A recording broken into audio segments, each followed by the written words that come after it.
Our first goddess is the primary goddess. She is the goddess of being. This is you as a woman when you're centered, balanced, confident, calm. A woman who's embodying this primary goddess has a natural poise, a grace about her. And I call this goddess, I call this sexual element the lady. And this is the lady in her best aspect. Because I feel that when a woman is in her lady element, she feels good in her own skin. She doesn't need to pretend to be something that she's not. She's not going to try and conform to externally imposed views of what it is to be feminine or to be sexy. She'll just be authentically herself. She's got this on the inside, and that's what expresses on the outside.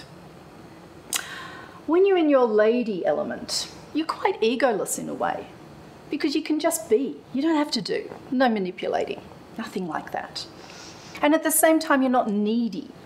You don't need validation of what other people have to say about you, because you feel okay in your own skin. You feel okay just the way that you are. Now, none of us are perfect, of course. We're all flawed human beings, male and female.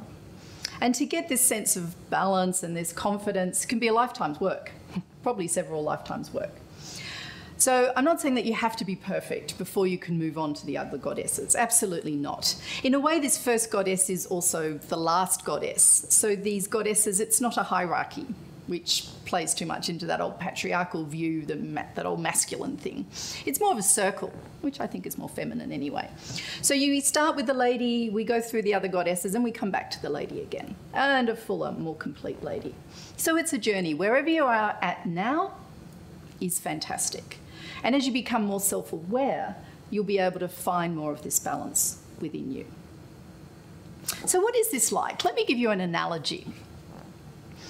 So I talked in the intro about the bad history of female sexuality and how for so long we suppressed the feminine.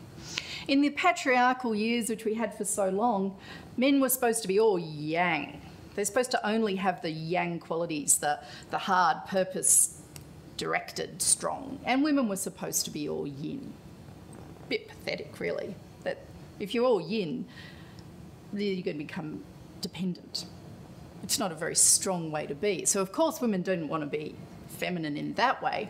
Too many women then said that they wanted to be masculine because they wanted to have the power in society. Of course, wouldn't you not want that? But the thing is, you don't want to give up that for that, because they're both out of balance. When the masculine is only yang, you get the worst of the masculine. You get a masculine that's all about control and dominance, and that leads to force and aggression. It's not healthy.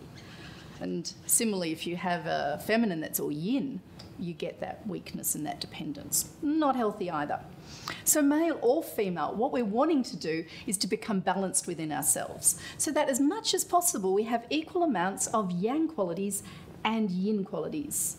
Whether we're male or female, or even something in between. Not everyone thinks of themselves as having a specific gender. But we want to have both the yang qualities of being directed and purposeful and strong, as well as our yin qualities of being soft and flowing and tender and nurturing and all that good stuff. But let me put to you that as a man or a woman, these yin and yang qualities manifest in complementary opposite ways. So for you, as a woman, it's to have your yang qualities on the inside and your yin qualities on the outside. So that means in your core, on the inside of yourself, you are strong. Oh, yes, woman, are you strong? And you can be firm and purposeful and have control and have assertion and all of these good, positive, strong yang qualities. They're all in there. You might not know it yet, but they are. And you're going to discover this as we go through this program. And on the outside, there's softness. So that your yang strength always emanates out through softness. Now, I believe that this is the essence of the feminine. And when you start to understand this within yourself and feel it, then you'll feel what it is to have an empowered femininity. It's not about just being weak or trying to be some kind of male clone and just be all strong. No. A lot of women do that. I call that false yang. A lot of women put up around them this yang. They try and be tough. They try and be all macho. And sometimes that can appear to be very feminine, you know, the high heels and the business suits. But it's false. It's not real.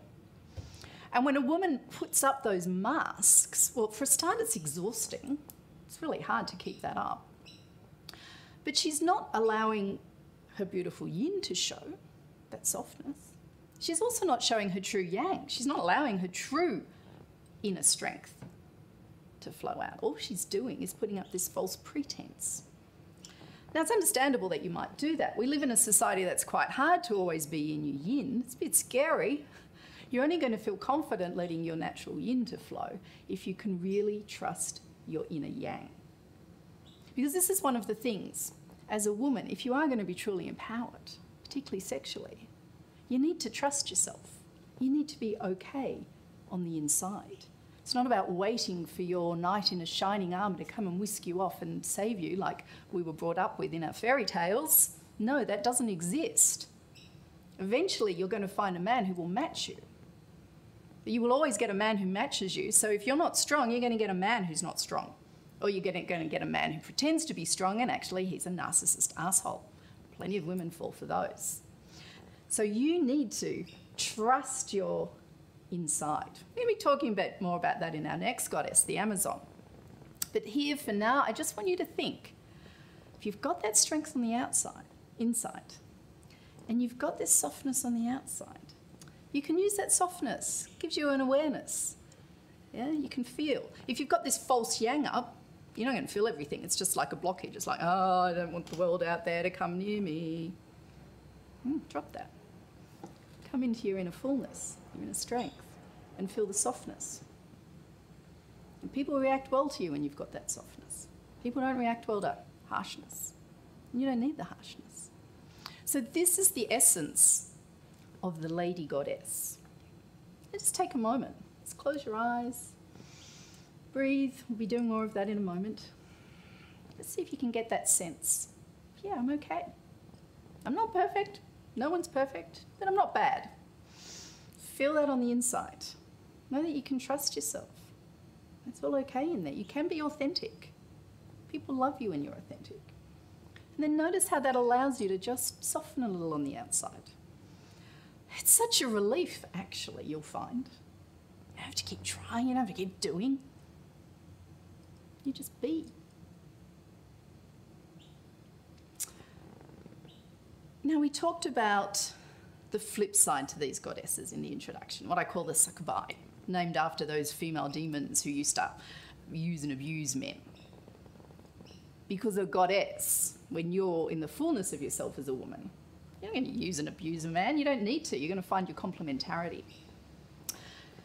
So as I said, a woman who is fully in her lady, at whatever level of development you're at, does not need to manipulate.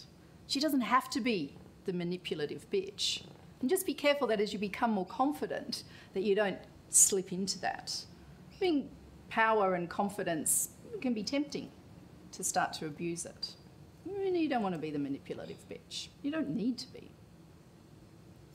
Similarly, you don't want to come across as too much of the prude. Like you might be just calm in yourself, you don't need to do anything. So people might think that you're a little bit, ice queenish, a little bit prudish. But you're not. You're just doing what feels right for you. And you don't need to be like a wallflower. Again, some people might think that you're that wilting wallflower who's not going to do anything, who's not trying. No, you're just taking your time, you're just doing whatever feels right for you. So don't feel that you're going to fall into any of these succubi, that you're going to be seen in a certain way. Remember, the lady can self-validate. She doesn't care what other people think. She's just being herself. So you'll know when you're embodying the lady, because primarily you will feel okay in your own skin. You won't need that external validation. Look, it might be nice, of course. I'm going to say it's not nice. It's good to be complimented. It's good to be admired. But you just don't need it. And you have this sense of the strength on the inside, the softness on the outside. You can let your defences down. You don't need to have that out there. Keep in mind that whenever you need more inner strength, more yang, you can expand it outwards. Oh yeah, you can be very strong. But there's always that softness on the outside. So this is the key of the lady. Now, I've personified all of these elements, as you know, as goddesses. And I've written a story around each one where I've personified this element, this goddess, in her extreme, almost archetypal form. So let's hear the story about the lady.